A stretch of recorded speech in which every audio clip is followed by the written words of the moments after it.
Hello అందరికీ. ఒక అడవిలో కాకి, తాబేలు, జింక, ఎలుక మంచి స్నేహితులుగా కాలక్షేపం చేస్తుండేవారు. ఒకరోజు జింక వాళ్ళ సమావేశానికి రాలేదు.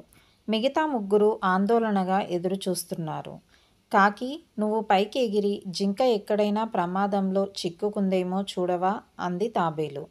కాకి పైకి ఎగిరి, అయ్యో, జింకని ఒక వేటగాడు వలలో బంధించాడు.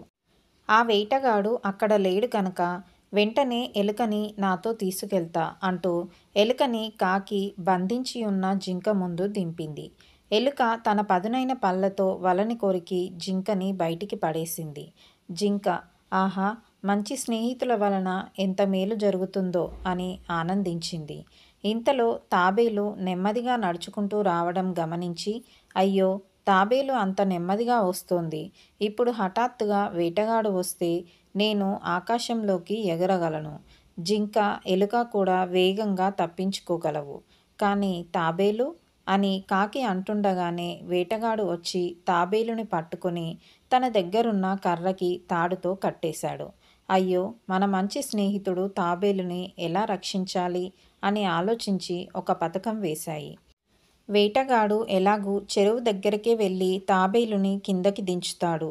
జింక వాడికి కనిపించేలాగా ఒక చోట పడి చచ్చినట్టు వేషం వేస్తుంది. దాని కన్ను పొడుస్తున్నట్టు నేను నటిస్తుంటా. వాడు అంత దూరం నడుస్తూ వచ్చేలోగా ఎలుక వెళ్ళి తాబేలుకు కట్టిన తాడు కొరికి తాబేలు చెరువులోకి దూకేలాగా సహాయం చేస్తుంది.